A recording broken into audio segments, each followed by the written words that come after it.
The only day of your life, morning, noon, afternoon, and evening.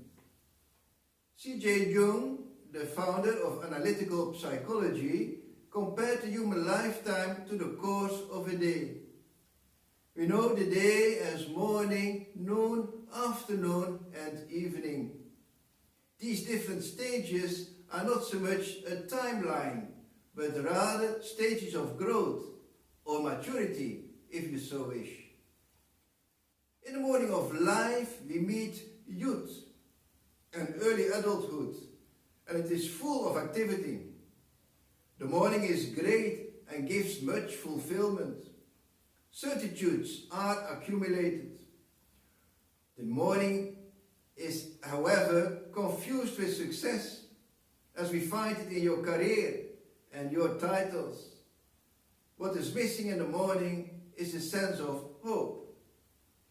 After the morning, we get the noonday crisis.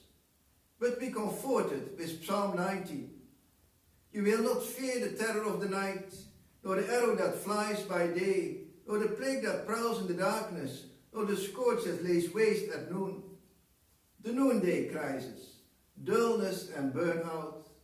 Dullness and burnout are an opportunity to develop the unacknowledged and undiscerned part of yourself.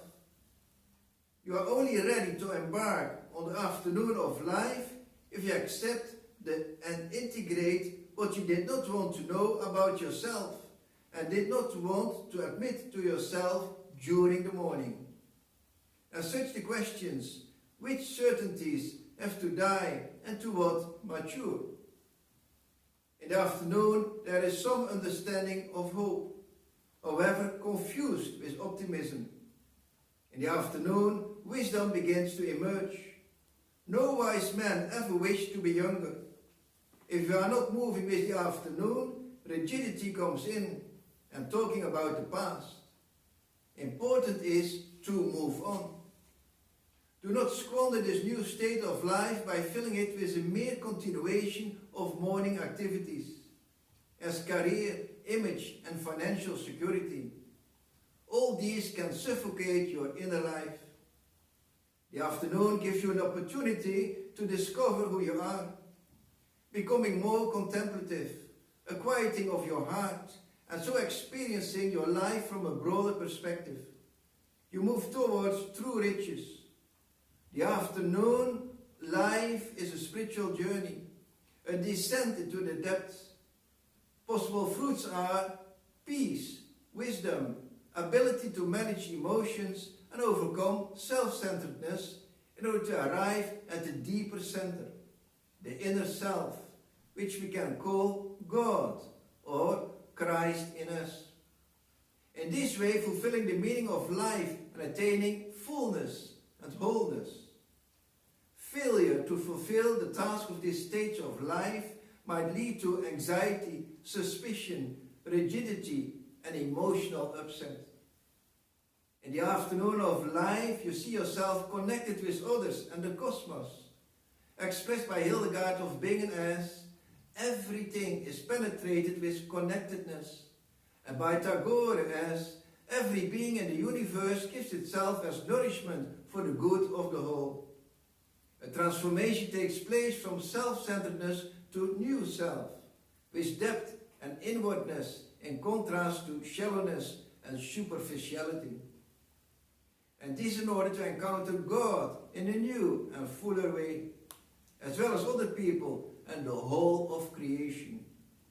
Discovering God in all things, entering into this trust in a God who is greater, enables you to walk through the dark night of suffering and being illumined by the risen Christ one.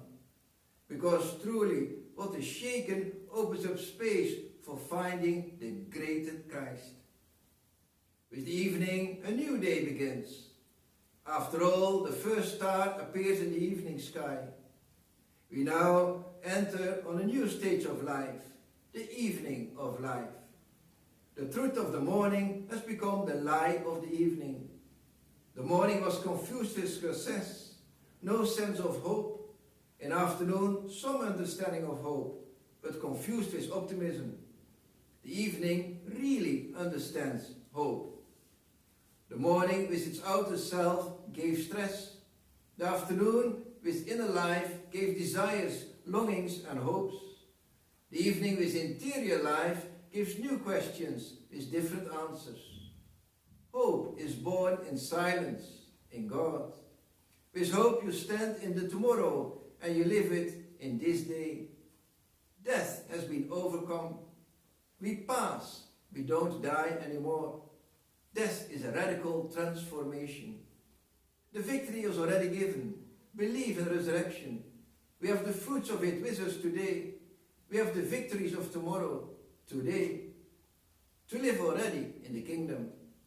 And so we read in the preface of Holy Virgins and Religious, for in the saints who consecrated themselves to Christ for the sake of the kingdom of heaven, it is right to celebrate the wonders of your providence, by which you call human nature back to its original holiness and bring it to experience on this earth the gift you promise in the new world to come. Nietzsche expressed the radical transformation from morning through afternoon into evening with the help of creation. The camel goes down on its knees to carry the burden of life, and then the desert. The lion captures its freedom through the will, what it wants to realize. And the child is a new beginning, forgetting, creative again, affirmation of life in a new way. Touched by hope interiorly, you are free. It makes you an excellent leader. A leader touched by hope interiorly affects all those entrusted to his care in a very positive way. The evening of faith, I'm with you always. Do your best. God is in the project. The rest, let it go. Remember, the quality of your faith qualifies your hope. With hope, you stand in tomorrow.